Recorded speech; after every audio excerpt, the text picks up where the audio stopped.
Hi. This video, I want to talk to you a little bit about writing a narrative.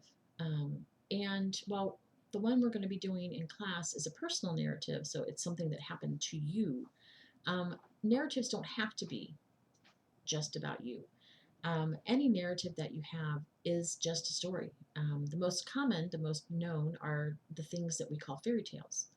And if you think about your fairy tales, things like Cinderella, Sleeping Beauty, The Prince and the Pauper, that kind of stuff.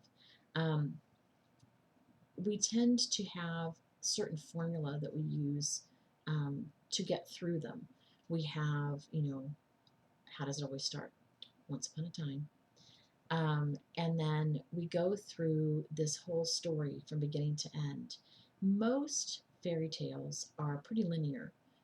We start with a particular idea, we start with a particular event, and we go through all the way step by step until we get to the resolution and they lived happily ever after. Um, we know, of course, life doesn't exactly go that way. And how we learn about each other and how we learn about stories doesn't go that way either. Um, you don't sit down with this new person and say, okay, give me your life story, beginning to end. You were born where? When? What happened? Um, how many pounds? How many inches? And we tend to think about stories in kind of a roundabout way. If you think about your best friend, um, when you met them, how much did you know already? Were they part of another group? Were they part of a family you already knew? How does this work? And so we don't usually learn about people one step at a time in the order that it happened. Um, Something will come up or some event will happen and it's like, oh yeah, this happened to me before. Da, da, da. It didn't happen today. It happened 5 years ago. And for somebody else, it was 10 years ago. And for somebody else, it was Tuesday. Um, and so we learn about things in spurts, and then we go back and we figure things out. How does that integrate with this person's ideas and ideals and what they are and who they are to me? And so, in your personal narrative, maybe you don't want to tell things in order. Maybe you want to save that particular da da da da moment for the end, and that's fine. Cinderella loses her slipper. Okay, well now he's got to find somebody. He's got to find somebody who fits this, and depends upon which version you're reading, because there are Cinderella stories in pretty much every culture on the planet.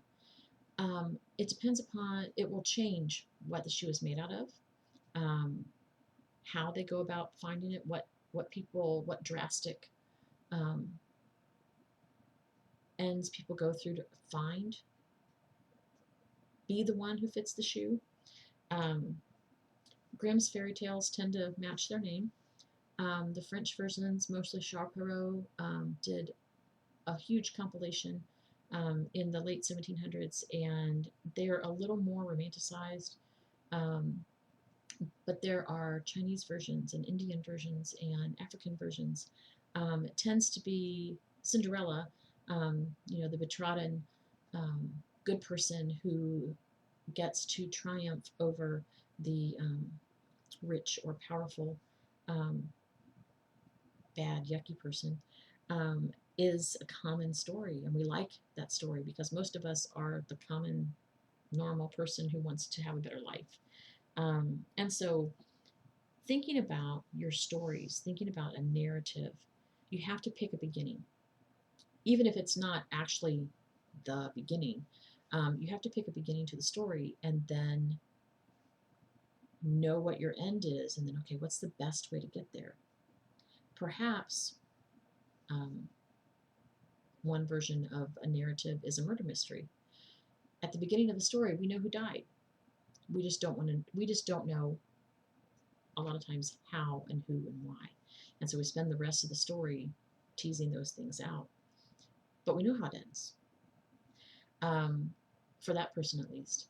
We have all kinds of ways of getting at stories. And for your narrative, for your personal narrative, you have to think about the best order to tell your story, how many details you want to include, and not just because you don't want to write that much. Okay.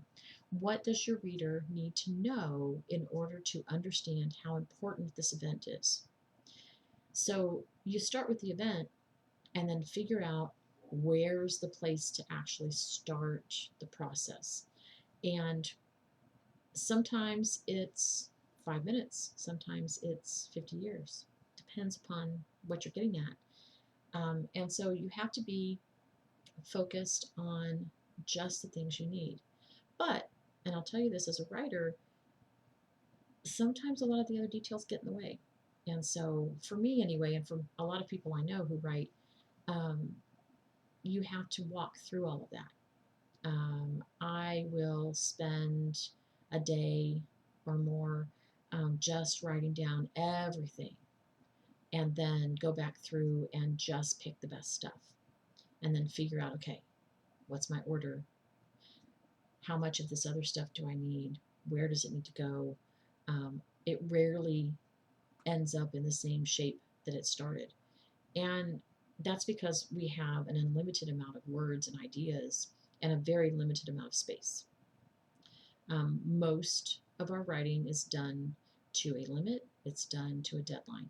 And so we have to figure out how to best get what we want to say down the page in those particular formats, in those particular parameters.